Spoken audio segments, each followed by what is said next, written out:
Sports Social Podcast Network, the biggest voices in sport. Let's take a look at some of the lineup. The Upshot. The 1930 World Cup was absolutely mental. The refs wore suits and the Romanian team was selected by the king. Football Social Daily. The fact that he blatantly just ignored him when he came off the pitch was just horrendous man management. Stretford Paddock. For the midfield, this is like one of the most defining summers in probably like a decade. All on Europe's biggest sport podcast network.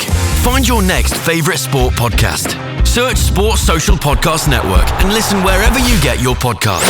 Sports Social Podcast Network. Verified comparison at content.sport-social.co.uk/comparison. Find the biggest voices in sport on the Sports Social Podcast Network. Are you looking for a football podcast that isn't presented by one of the class of 92? If the answer is yes, then check out Football Social Daily. We're real fans giving you real opinions on everything happening in the Premier League, from breaking news to big match reactions and all the stories in between. There's no misty-eyed chats about the good old days under Sir Alex Ferguson, just honest, no-nonsense takes on the game as it is right now. Search Football Social Daily wherever you get your podcasts and get involved. Sports Social Podcast Network.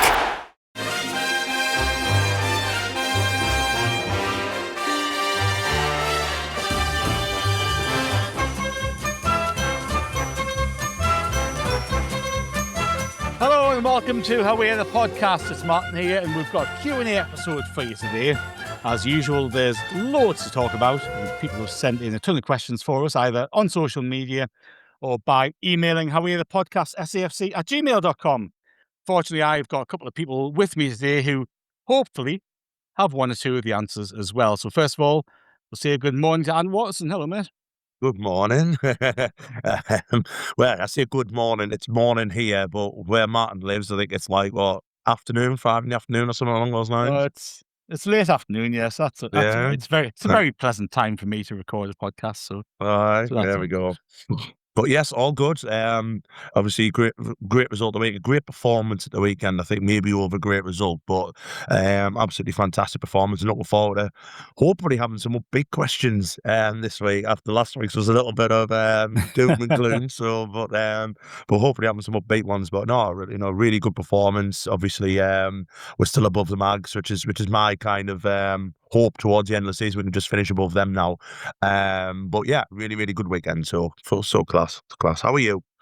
yes, no, I'm very good, thank you. And I agree. I think it was one of the best, if not the best performance of the season. If you take the result out of it, another day you play exactly the same and you win that game 4-0. I thought we were absolutely superb, and it does reflect in the questions that we get, the sort of performance that we've turned in and the result that we have got, doesn't it? And we have got some good questions here. They're mostly all positive and looking forward and looking to the future. So that's always nice to talk about. And joining myself and Ant is Andrew Smithson. Morning, Andrew. Hello, mate. I'm slightly worried now. You might get called away for your tea, Martin. Are you just going to have to leave me and Ant to it at some point? Well, we've got a choice, haven't we? You can give either really long answers for about 10 minutes while I nip downstairs and stuff my face, or as I always do during these things, I will warm my dinner up in the microwave later on. So that's how I live my life. But we will get into it because, unsurprisingly, we've got a number of questions about Luciel Geertruida. We still don't know how to pronounce his surname, but what we do know after Saturdays is bloody good right back. And that was he was among a number of superb performances. I'm not going to say he was the only one who turned in a brilliant performance on Saturday, because I thought, to a man, the team were fantastic, but he really stood out, didn't he? And we've got a number of questions about him. So I'll run through a few questions first and then we will delve into this topic, because it's been quite a timely one, hasn't it? Because we had news breaking during the week last week that the deal wasn't going to be made permanent. Obviously, we've got a fee of 18 million quid, I think, agreed and all set to go through if we decide, or both parties decide to do it. There was news last week that wasn't going to happen. He was going to go back to Germany and then go off elsewhere. Obviously had the Liverpool talk during January as well, but his performance has raised a few eyebrows subsequently, and people are thinking, well, actually, maybe he should be in the team. Maybe he should be around the club for next season. And John Harrison has asked, Geertruida was outstanding on Saturday as he was against the visitors. The report asking fee of 18 million seems fair value given his quality and versatility. I hope he's here next season. Your thoughts? Elliot asks how vital is getting a permanent deal for him. He said 17 million for a Champions League international centre-back, right-back. Maybe he's negotiating the transfer fee. I'll buy him off Elliott rather than John. But 17 million for a Champions League international centre-back / right-back. He's only 25. I'd have him starting next season. Joe Lewin says, should we sign Geertruida if he's willing to do so? It's a no-brainer. He's such an accomplished player. Joe Braun said, why start Geertruida now? He couldn't get a start before. And then this week it comes out he doesn't want to stay. And Regis Lebris decides to give him a start. And it's an interesting one, Andrew, isn't it? On a number of aspects. You've got the news breaking that he wasn't going to stay. Lebris has had plenty of chances to include him in the first team. He hadn't been seen since what I thought was his best performance for us against Newcastle before the international break. And suddenly he gets a call up to this game against Manchester United. Now, I was fully expecting Luke O'Nien to come into the centre of defence. It's not what I would have done, but I thought Lebris would have done that because that's what he's kind of defaulted to over recent weeks. But Geertruida came in, was excellent. I thought he was superb at right back, which is ironically one of the only times we've seen him play in his proper position, which, we put 2 and 2 together there. So how do you see this? Is this somebody who you would like to keep around the club next season? Do you think we should be trying to make it permanent? What do you think's happening there? If it was me, I would be looking to make that a permanent deal. I think he's a quality player. And in fact, I don't think that's ever been in question. I don't think I've ever had the sense that the fans don't rate him or that Regis Lebris even doesn't rate him. I just think it's circumstances and personal choice as to why he hasn't played more.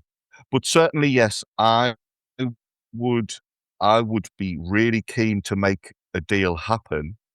I wasn't surprised, though, with the news last week that seemed to suggest it's not going to happen. Lebris doesn't make changes for the sake of it. He has players who he prefers. If you were to ask him quietly off the record, he'd probably say, yeah, I'd love to have Geertruida in my group. See, I pronounce it Geertruida, so there's another variation. At least if we do sell him, we'll not have to worry about pronouncing his name in future. But yeah, Lebris might think, yeah, it'd be great to have him around. But the player himself might say, yeah, but what role am I going to be asked? I don't want to be here in some sort of bit part situation where I play a few games here, play a few games there. Because you would assume if everybody was available, Ballard would start ahead of him in the middle of defence, and Mukiele would start ahead of him at right back. You would think, I'm not saying it was cut and dry, but it's not as if he would walk into the team.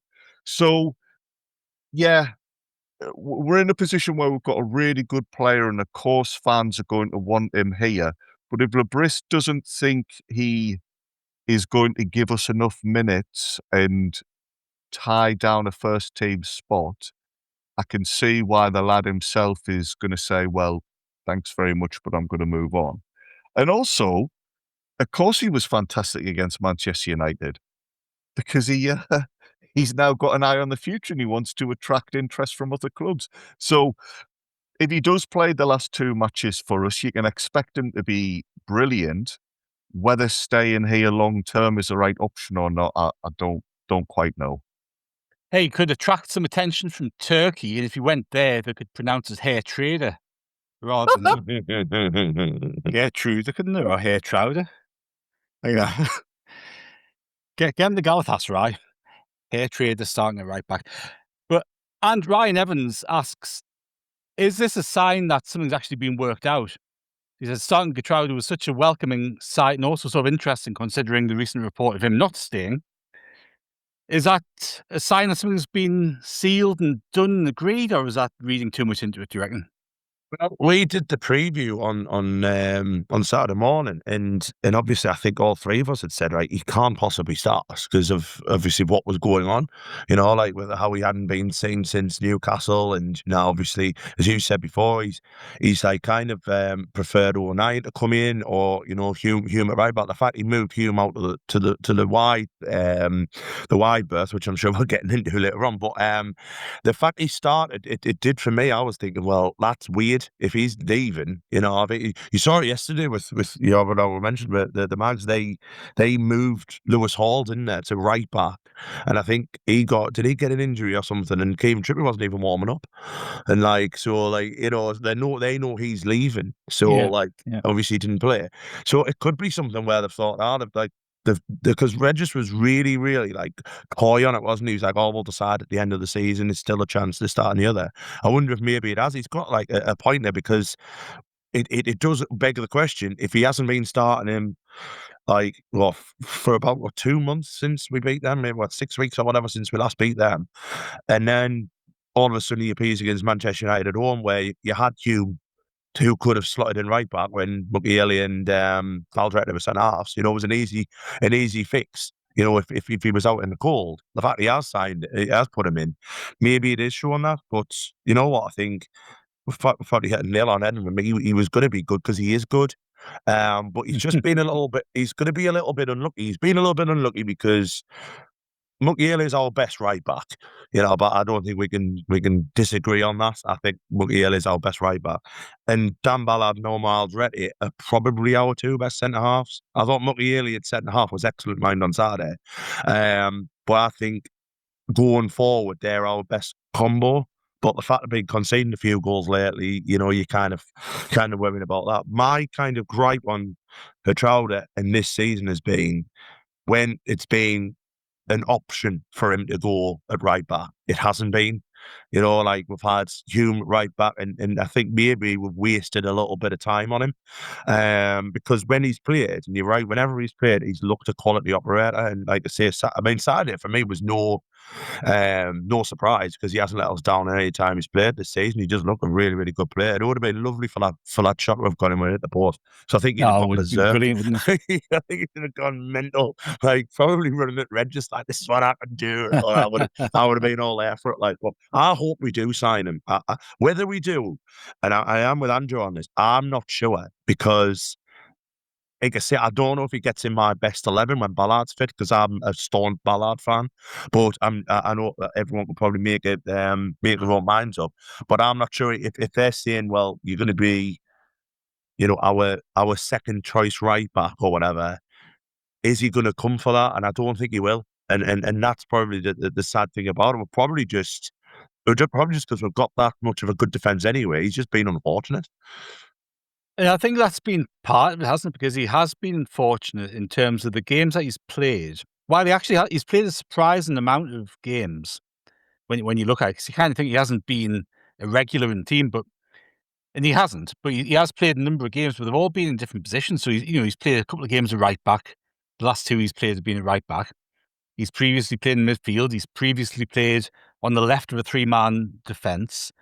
And I think he came as a right back. That was his position. That's what people thought he was. And, I think the fact he came in so late, I think he came in deadline day, didn't he? So the team who'd been there, players who'd been there, had already had a couple of months of pre-season training. We'd already started the season. So he was kind of fighting to get into a team that had started the season well, was relatively established. But it does raise a couple of interesting questions. And you've kind of stuck your flag to the mast there without really realising it. But Tenchi Lad asks, why on God's earth did my city vote in reform? That's a completely different question for a completely different podcast, I think. And we do not have time to go into that today. But he also asks, who's our strongest right back? We might do an add-on to this podcast answering that question from Tenchi Lad, but we'll deal with the football first. It says, who's our strongest right back? Mukiele, Hume, or Geertruida? LD asks, where is Mukiele's best position for us? And Greg Morgan asks, is Nordy's best position centre-back?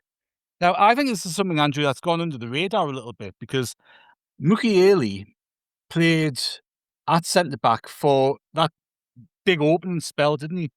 After the injury to Ballard at Burnley, Mukiele and Alderete were our two centre halves, and really gave us a platform to build on for this season.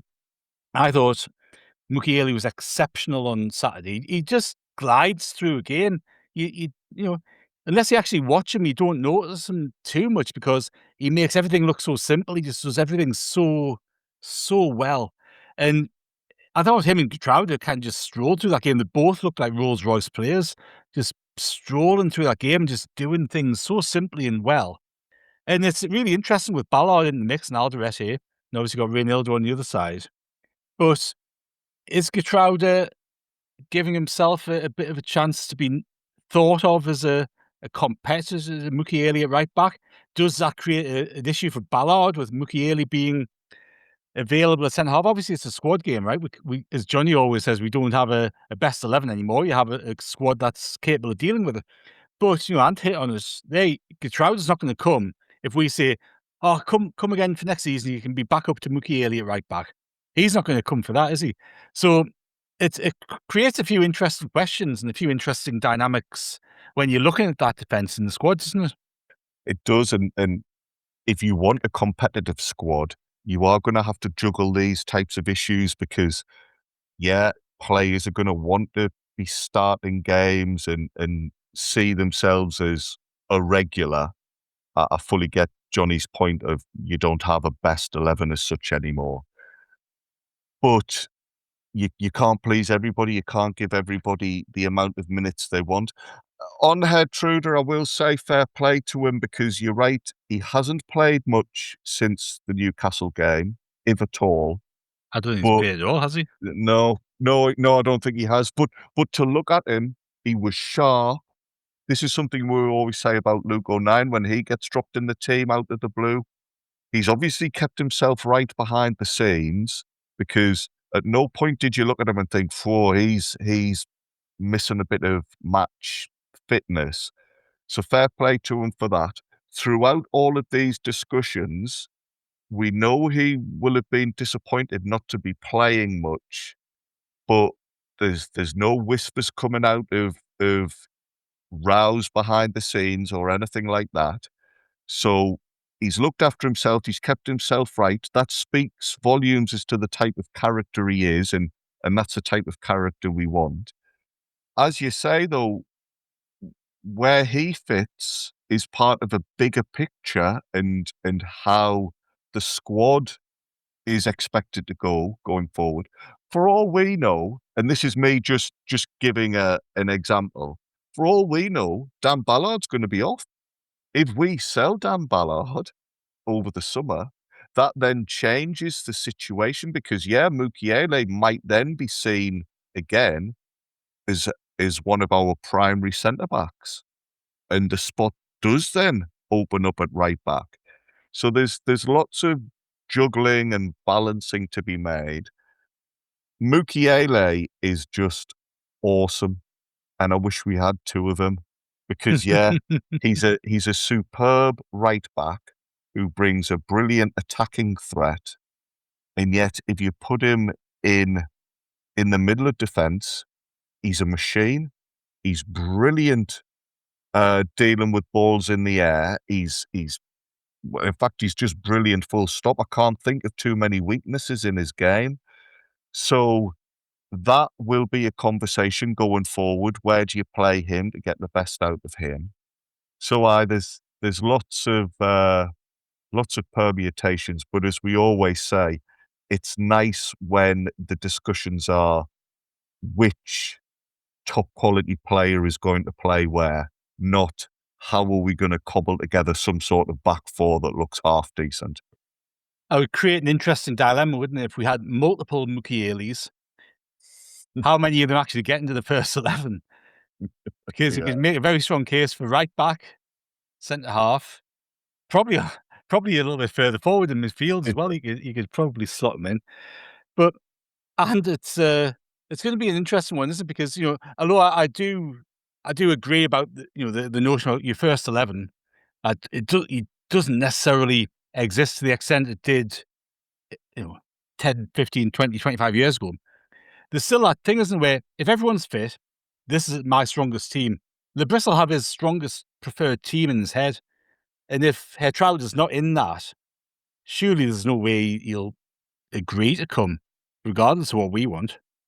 No, I agree, because obviously he's, like I say, he's shown that he's a very, very good footballer, and there will be interest in him. You know, obviously when he does go back, I'd imagine, obviously there was the interest from Liverpool in January. If that continues on, you know, he might go there. I can see him starting for Liverpool at right back. I've got to be Well, honest. if Slot's still there, I think he probably will. Yeah. If Arne Slot's still there, yeah, which, well, it's doubtful, isn't it? But no, there will be interest in him. I think, you know, and it might just be it might end up being the one that got away for us. But like I say, I just think he has been slightly unfair. I think you've hit the nail on the head before. We said he signed late. We'd already got off to a very good start, hadn't we? You know, we'd already established like a good side. We'd already filled the Ballard injury in with McGeely and Aldrete. And the thing is with Lebris, he likes Ballard, doesn't he? You know, he brought him back for the playoffs last season, even though he hadn't played football for a little while, and dropped Chrissy Metham, who, you know, was playing really well for us, wasn't he? And, you know, but he I think when he puts his when he puts his team selection in, I think Ballard is one of the first names in his team sheet when he's fit. So it's like he works the others around it, and they're kind of like, it's easy enough because probably is Ballard, Aldrete, and Ronaldo, and then his right back one might be the one where he's found it a little bit more hard, but obviously because Montiel has been so good in that position, then Geertruida's just been, like I say, just been unlucky, and that happens. It happens in football. It's happened a few times where, like I say, we've just got such a good, well operated back line. Yes, I get against Villa and Forest, we were very easy to carve open, but for the majority of the season, that back line's done very well. You know, kept a lot of clean sheets and protected Robin Roos really well as well. And I thought on Saturday, and I can't remember who made the point. I think it was yesterday with Johnny and Nick Barnes. They proved yesterday that we can still keep clean sheets and be a very, very good defensive line without Dan Ballard, because they were all excellent. Even like Ronaldo on the left, even though he didn't get forward as much as he could, because obviously that's his main game, but he kept Amad Diallo very, very quiet. You know, he was on him all. He was like a fly on. He just did not give him any room. And you know, Amad obviously got substituted a little bit frustrated and everything like that. But all four of them, and Roos at the back as well, even though he didn't have much to do when he was called upon, made a good save at the end. So it just goes to show without Ballard, we've still got a good defence. But I think you'd be wanted, mate. I think, you know what?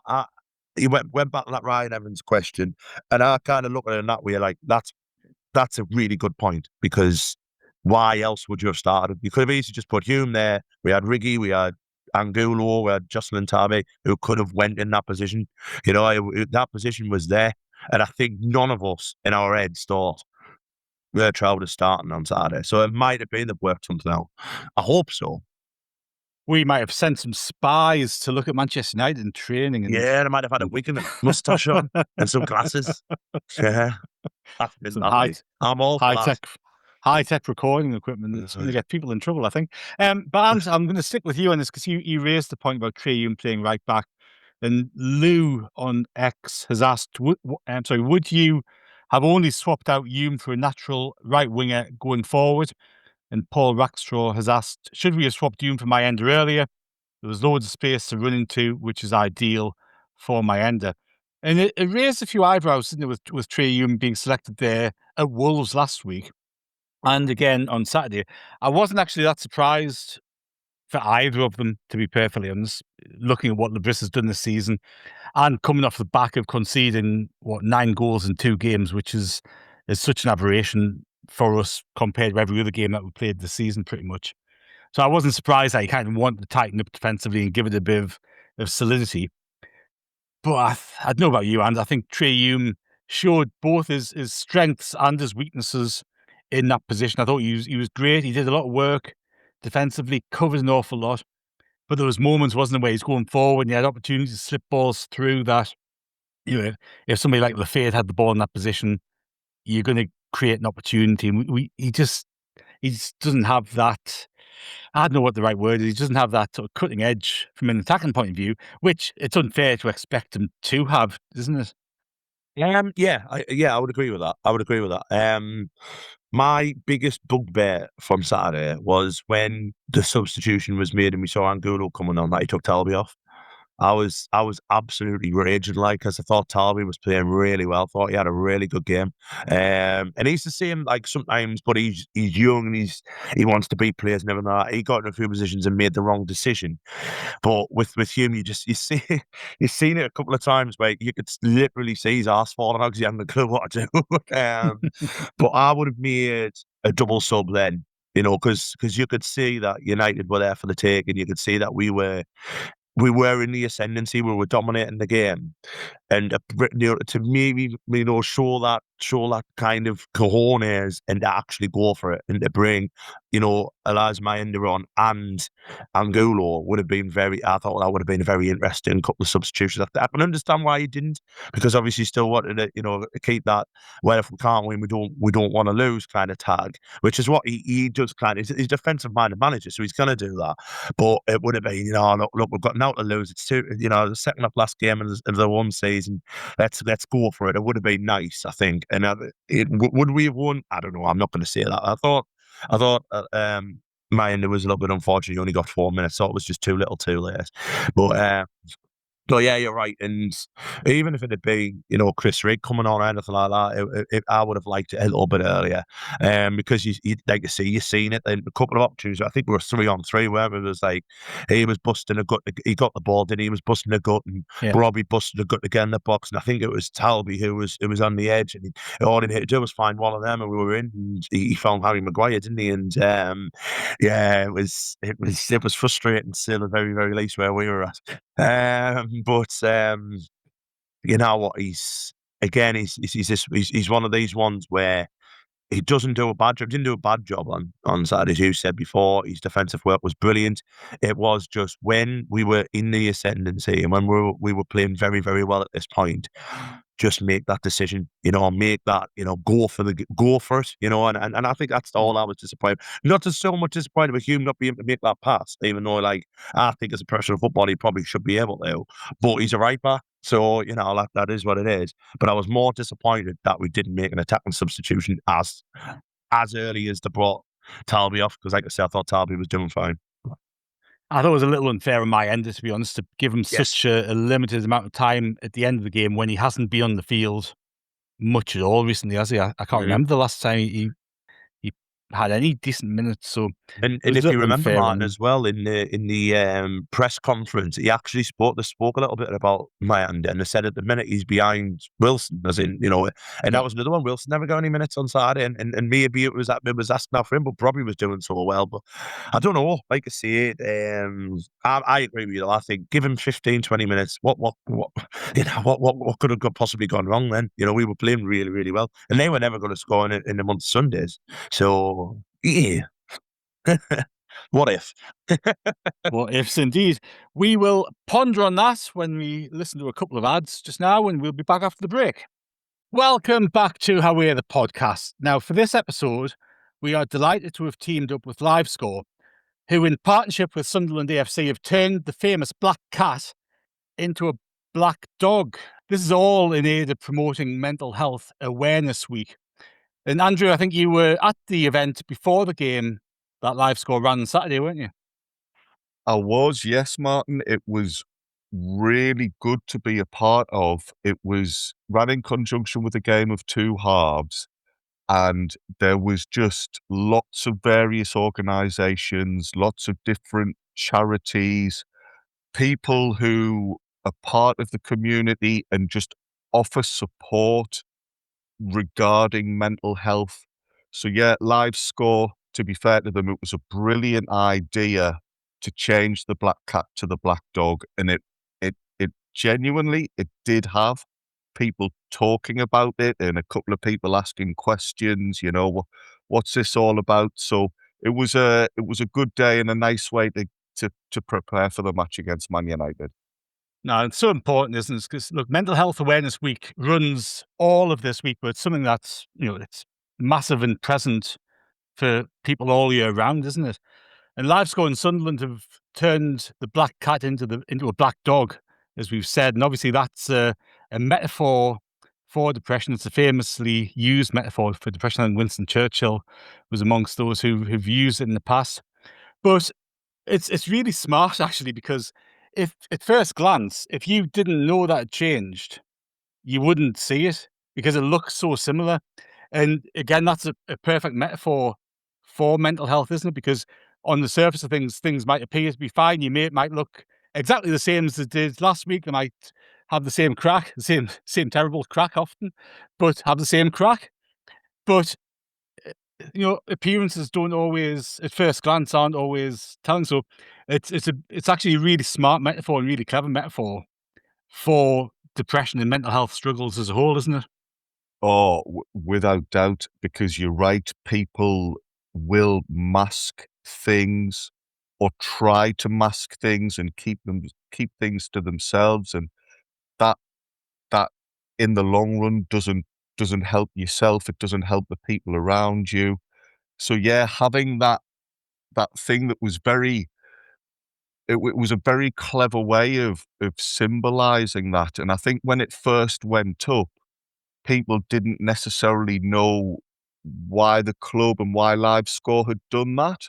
So it prompted you to go looking and to try and find answers.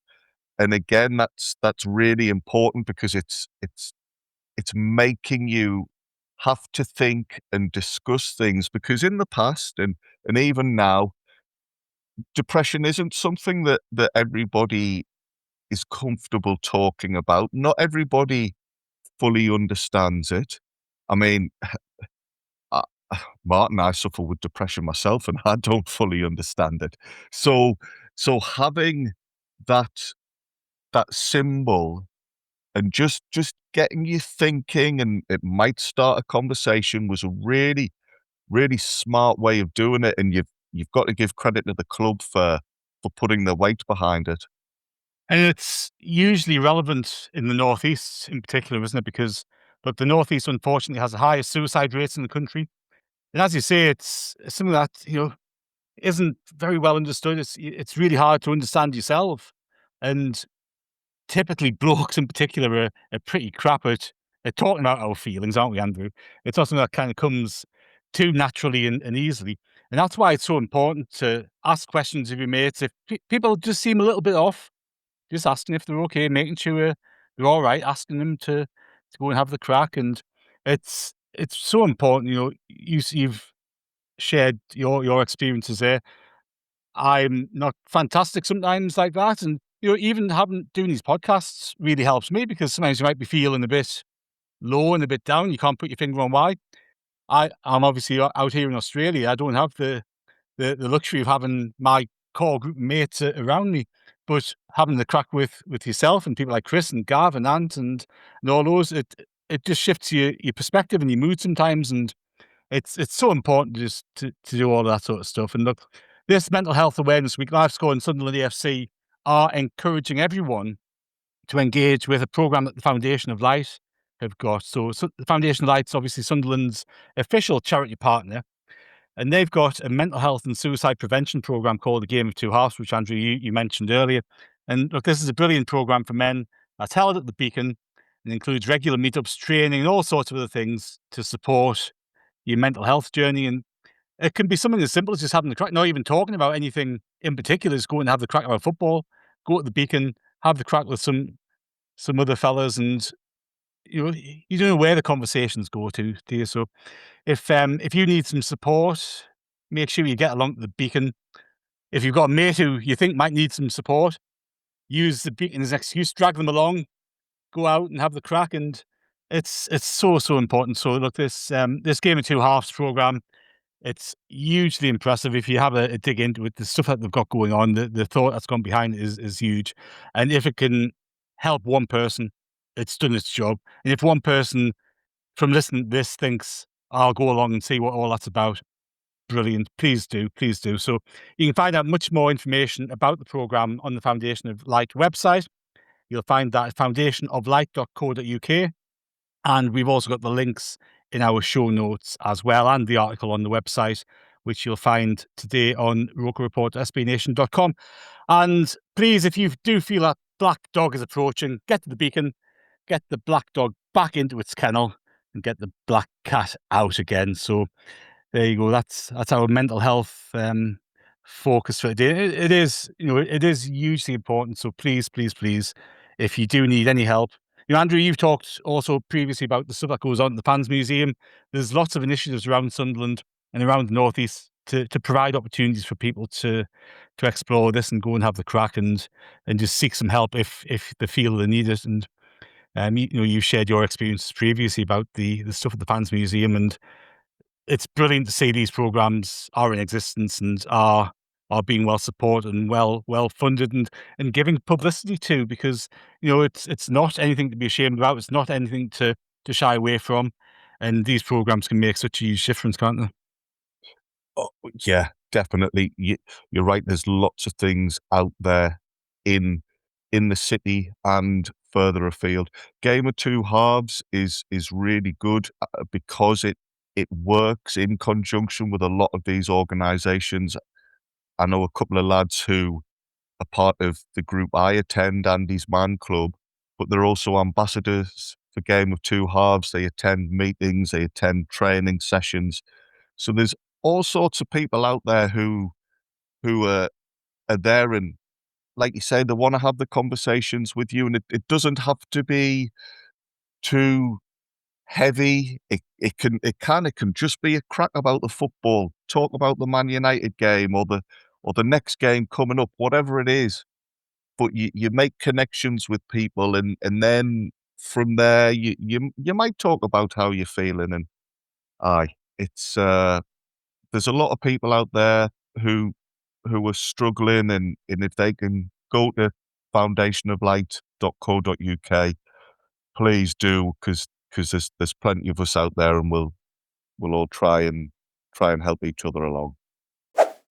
Now, and before the break, we were talking about Eliza Mayenda and his selection and his lack of game time.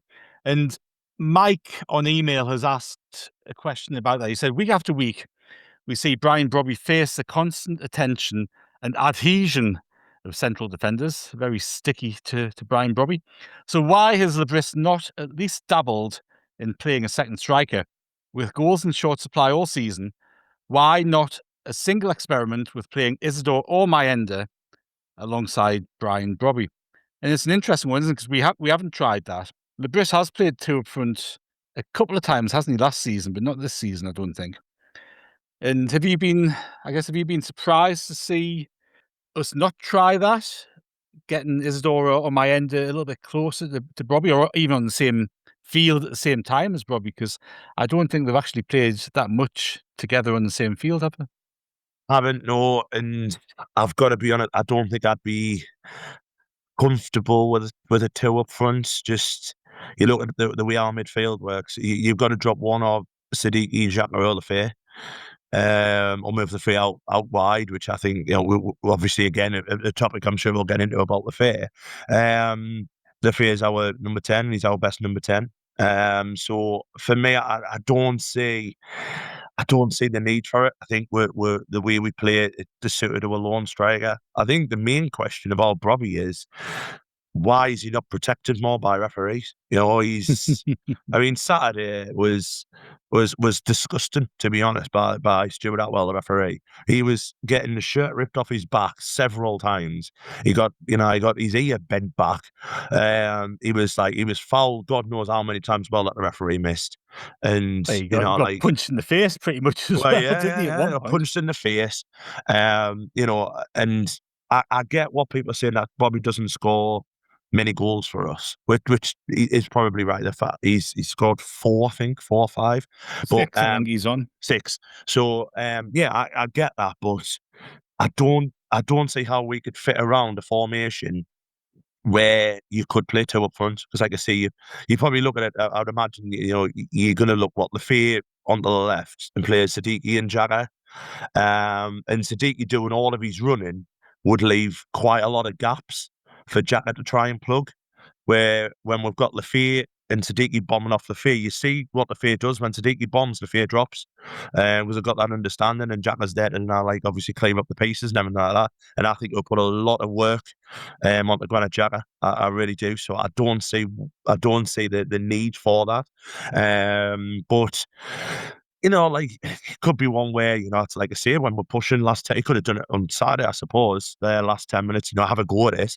But I think it would just leave us wide open. I made that comment on X a couple of days ago. I'd like to see it, but, you know, it would leave us wide open in midfield and at risk, I think. But, you know, I just want referees to treat Brian Brobby properly, mate. Honestly, I think it's. I guess on Saturday, I know I'm veering off the topic of the question, but on Saturday, I think that has to be the worst referee performance I've ever seen by Stuart Atwell. Oh, he was absolutely awful, and he just did not give Robbie any, you know, anything at all, and he was getting fouled all the time. Oh, it was awful. It's incredible. You know, I've said it before, and it seems that Brian Brobby, because of his strength, there's a higher bar as to what's considered a foul against him. You know, I saw a clip on social media, and it was a Premier League account, and they were celebrating Harry Maguire's defensive capability, and it was a tackle on Brobby, and it showed Brian Brobby getting fouled once, shrugging it off, getting fouled again, shrugging it off, and then Maguire comes in and tackles him and wins the ball. Maguire's tackle was fine, but completely ignored the fact that Brobby had been fouled twice before that tackle had happened. And really, the referee, if he was doing any sort of a job whatsoever, should have blown up, because he was trying to play the advantage, which is the right thing to do, because Brobby was still on his feet, had possession.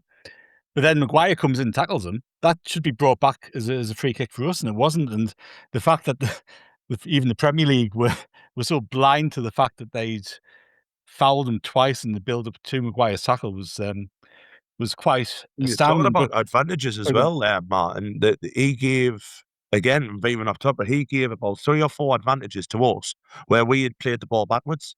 Now, I've not checked. And there was no advantage whatsoever. Exactly. I've not checked the referee's rule book in a little while, but when I last checked it, playing the ball backwards was not an advantage, because you lose the advantage because you've gone backwards. So it was just a very strange referee. But there was one in the first half, and it was actually it led to that free kick that Fernandez played across to Ahmad in the first half. The referee tried to play the advantage, and Manchester United stopped and essentially told them they wanted the free kick. Yes. And it's just like absolutely mind-boggling. And now, it didn't even get talked about. It didn't get talked about on Match of the Day. It probably won't get talked about on the Dermot Gallagher thing today. The only thing they were bothered about was Angulo's elbow on Fernandez, which, in the good idea, when you look at it again, looks like he got away with one. But they missed out the handball, which was, I think, might have been harsh, but it did hit his hand. And they missed that out. They missed Robbie getting attacked in the box off Martinez. And there was another big shout that we had, wasn't there? Where the Luke Shaw one, where Luke Shaw wrestled him to the ground. And they got a free kick. Yeah, unbelievable. Unbelievable. It's actually bewildering, some of the decisions that were made on Saturday. Can I just apologise as well for ignoring pretty much that question there, but I went to a friend. No, you haven't. And I'm going to come back to it, because I think it's an interesting one that Mike's raised in terms of that. What I do think is that the system that we have, and it's been consistent with Lebris pretty much all the way through his time at Sunderland, Andrew, in terms of it's a 4-5-1, 4-3-3 in possession. Out of possession, the number 10 goes up alongside the striker. Now, when this is working well, and when it's working as it should do, the number 10 should be pretty much playing off Robbie. So you could argue it's a 4-4-2 in certain situations, 4-3-3, 4-5-1, whatever you want to say, but it's rather fluid, and you do have that person up alongside Robbie. Now, that whoever's playing that role, whether it's Lafay, whether it's Diarra, who we've seen play there a bit, Chris Rigg played there a bit last season, Joe Bellingham played there a lot last season, they've got to get up next to that central striker and got to get up around him. And I think all too often, at certain points this season, we've not been able to do that quite as much. And I think that's why they've wanted a striker like Robbie, who can buy you an extra 3 or 4 seconds to then get the rest of the team up the pitch. So I think the answer to Mike's question with Isidore and Mayenda is if you were going to play them, as Anne said, you're going to have to drop your number 10 to make that happen. Unless you went to a 3 at the back and then you had an extra person in midfield, which is always another option. But I just don't think Isidore and Mayenda have the defensive discipline and the work rate to kind of fulfill that role. So it means you're creating a whole different issue. And look, maybe it's something to try with 30 minutes left if we need a goal. But I just don't think in the Premier League, I just don't think we could go in with that 4 in midfield and physically compete with the other teams that we're playing against. Yeah, that would be my concern as well, because you're right. If it's Lefay is part of our midfield 3, if you remove him to get a more traditional forward on the pitch, you're missing a really hard-working, intelligent body in the middle, and that's where games are often won and lost. I can understand why you look at the table and Sunderland are one of the lowest scorers in the league, and you think, oh well, you fix that by getting another body in up top. But to do that, you're losing so many other aspects of the team, and like you say, we are quite fluid. We can be a 3 at the back, a 5 at the back. We can be 3 in midfield, and then suddenly somebody else pops up there. But if you've got 2 more traditional forwards, you lose a lot of that. And I think that's too big a risk. It's certainly not something we've done enough this season either to start doing in the last couple of games. Maybe in the summer when the profile of the squad alters, you might see, is that a possibility? But you do risk losing a lot of things that made us good. I think it was on the Guardian podcast. I don't know which podcast it was, but somebody used this analogy of if you've got a big bed but only a small blanket, you can either have your feet warm or your shoulders warm. And I quite like that one, because I think, yeah, if we were to put more attention and try and get somebody alongside Broby, it's at the cost of something else, and it makes us more vulnerable at the back. So I would think it's a risk. And listen, yeah, we might be one of the lower scorers in the division, but we've scored enough goals to get us 48 points. And in terms of Sunderland history, what was the stat? I think, is that our highest points total since 2000, 2001? I think it is, yeah. Yeah, so it's working for the time being. And I think that's the thing. You always look for where you can improve. And it's easy to look at where you can improve without contemplating what you might be sacrificing for that improvement. I still maintain that the biggest improvement we can make between now and the start of next season is out wide. And that might come naturally with the players who we've got there having the experience of a season in the Premier League, or it might come with a new signing or 2. But I think it's actually the wide positions, because everywhere else you look, you go, fantastic, fantastic, fantastic, great, love him, love him, love him. And the wide positions are maybe somewhere that we can improve on. But one player who we do absolutely love, I think we can all agree, is Enzo Lefay. And Joe Lewins has asked, we will have teams trying to sign some of our young players. Who do you think will be the most sought after, i.e. is Enzo Lefay one we need to keep hold of? But do you think most clubs will be looking at him? And Billy Blythe asks, can we keep hold of Lefay? Now, Andrew, I'll stick with you for this one to start with. Enzo Lefay, I think he's the best player I've ever seen play for us. I just think he has got everything. Because you might describe him, look, he's a mercurial talent. He's got the skill on the ball. He can pick out a pass. But then he'll charge down the other end of the field, do a really tough sliding tackle on somebody, win the ball. He's got the grit, the determination. I just think he's superb. But he's surely going to be on the radar of other clubs who are looking at him going, he could add something to our midfield, because he could pretty much play in any position in that midfield. you're right. Yeah, there's nothing about his game that would put off other clubs. He's almost the perfect midfielder. Like you, Martin, I love him to bits. I really enjoy watching him. I like the fact that he can do so many different aspects of the game. It's weird because I think we've got about 5 players in our team who you could say somehow are our most important player, and if we lose them, we're in trouble. It doesn't make sense, but it does make sense. And I wouldn't be surprised if clubs look at him in the summer. I think, though, one of the reasons we get to keep hold of him is because there's just obviously something between him and Lebris. They've obviously got a very good bond, and he perhaps doesn't want to risk losing that again.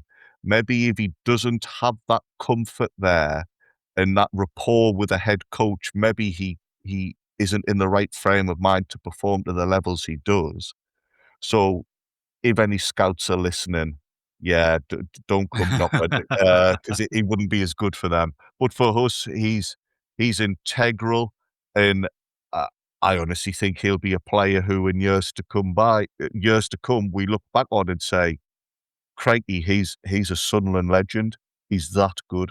He's phenomenal." I think, and when people talk about Lebris, get rid of Lebris. We need somebody who can play more attacking football, more expansive football. The thing that people aren't considering, like I said, when you look at where can we improve the side, we'll do this, but then you actually sacrificing something you don't realise. As Andrew's hit the nail on the head, really, Lebris's relationship with Lefay is absolutely crucial to Lefay being at the club and being happy at the club and flourishing at the club. And, part of Joe's question there is, who do we think out of our squad will attract attention, and who do we think other clubs will be after? Lefay's there, but there's going to be people after Siddiqui. There's going to be, Peter Schmeichel was trying to talk Manchester United into signing Granit Xhaka last week, so even Xhaka could be a target for other clubs. It's not beyond the realms of possibility, is it? But it's going to be an interesting summer in terms of who is a target for other clubs, and more importantly, who we can keep hold of and who we might actually be happy to sacrifice, isn't it? Yeah, it would amaze me if there isn't anything from him in the summer, because he was absolutely magnificent on Saturday. Absolutely magnificent. He was, you know what, if that had been, you were expecting that from my Bruno Fernandes, expecting that kind of performance. If that had been Fernandes doing that, he'd have got a standing ovation from the Sunderland fans going off, and he would have been lauded on all the television and all the things like that. Lefay on Saturday, that was the best performance I've ever seen from him. He was unreal, and I agree with you. Actually, I think he might be the best player I've ever seen as well. Just not for because he is a genius as well. I mean, some of the balls he was finding, the ball he found probably with, I just took 3 defenders out, face probably in, and Lemons made a decent save. But the fact he's sort of he grafts his arse off. He goes back, he challenges, he puts good meaty tackles in him, and all that. He's everywhere where you want him on the pitch. And like I say, I thought on Saturday he ran that game, especially in the second half. He was running that game. He was unbelievable. 10 out of 10 performance from him. He didn't put a foot wrong. He was unreal. And somewhat there's got to be some scouts now that are looking at us thinking, he's worth a little worth a punt. But you look at what you're looking at him now, 60, 70 million, and I don't think that's been over egging. I think he's probably worth that. He's got goals to his game. He's a good penalty taker. Ball that one at Brentford, he bangs his penalties away. He's got everything, and I think this is kind of like the Regis out people who there is a few of them. Let's not sugarcoat it. That's the kind of thing you're looking at. If we get rid of Regis the British, we may lose Enzo Lefay. And who would you rather? I'd rather have the Lefay thing at Sunderland for the next couple of years than make a panic decision and sack a manager who's kept you safe in the table, and we're going to finish fairly comfortably out of the bottom 3. Then make a split decision because we're not attacking very well, and and dispense with him and lose our best player, because he's our best player, mate. And again, going back to it, we wouldn't have had him for once for Register Brace. We had a player playing in the Championship called Enzo Lefay, and somehow somehow this season he's got better. Yeah, he's Yeah. just looked all in a Premier League player. Like I say, if he was playing for the top clubs, like the top six, they'd be lauded over every week, and he would, because he's that good, and he's just fantastic. And I like I say, I love him to bits, mate. I do, I really do. I think he's wonderful. And I said on Saturday night, when I was at the club with my dad and everything, I'd said the same thing you just said there. He might be the best player I've ever seen at Sunderland. Like he's wonderful. Yeah, I reckon he is. I've thought long and hard about this over the past few weeks, and I reckon he is. Absolutely fantastic. And look, I hope that the Lebris stuff that has bubbled under for a lot of this calendar year, I hope the performance on Saturday has really kind of dampened that a little bit, because that was a Lebris team at its best, and it shows the players are all there. It shows that he can still get them motivated and organised and playing so well. And going back to Enzo Lefebvre for a second, I'm going to give Johnny Stats a bit of a mention again here, because Lefebvre's assists will probably look okay this season. If he was playing in a slightly better team, better finishes, better, people making better runs, all that sort of stuff, he's going to be creating so many opportunities for people to score and add to that assist record. Like he is such a good player. Did he put the ball through for Sadiqi's early chance? Yeah, I think so. Yeah. Yeah. So that proves your point about assists. He's a quiet character as well, isn't he? You don't see a lot in it. Sadiqi's often in videos, and so's Isidore and what have you. I think he likes where he's at and just being, just looking after himself and just enjoying his life, enjoying his football. I think Ant's right as well. Like with Lefebvre, he's had a couple of moves, obviously one big move to Roma, that haven't quite worked out for him. He's back with Lebris, who understands him better than any other football manager in the world, knows how to get the best out of him, knows how to play him in the team to get the best out of him. And, imagine if Lefebvre played centrally all season, if we'd had a really good left winger fit all season, and Lefebvre's allowed to play in number 10. Just imagine what he could have done there, because again, that performance on Saturday in that position was magnificent. He wasn't starting the season. The first 2 or 3 games he didn't start. He was on the pitch. Well, exactly. And that's, it's mind-boggling now, isn't it? Because really, you look at, if you were voting for player of the season, I know it's already been done, but, Xhaka is the obvious one for player of the season, just because of the impact he's had and his leadership and all that sort of stuff. But in terms of actual football being played, you'd have to make a very strong argument for it not to be Lefebvre in terms of just quality of footballer. And as you say, you go back to those 2 pre-season games just before the season started, Lefebvre was left at home to play on Sunday with the reserve team, wasn't he? Did, yes. Rather than go out to Germany with the first team. Yeah, he was. And it's quite astounding. There was all sorts of rumours that he was going to leave and all that sort of stuff, wasn't it? Because he wasn't going to be a first team regular. And as you see, he started the season on the bench with, I think Adingra was on one side and Talbi on the other, and Diarra was in midfield. So it just shows how quickly things can change. But yes, Enzo Lefebvre, I think we can all agree, isn't a bad footballer, is he? We can hopefully enjoy seeing him play at Sunderland for a long time yet. I think that will do us for today, chaps. We've got a ton more questions, so we're going to come back with a part 2 tomorrow. And Auntie, you'll be very pleased to know there are questions about refereeing, so we can get stuck into the referees with full guns blazing. But until then, thank you very much, Andrew. Brilliant. Thanks very much. I appreciate being on. Good fun as always. And thank you, Ant. Cheers, mate.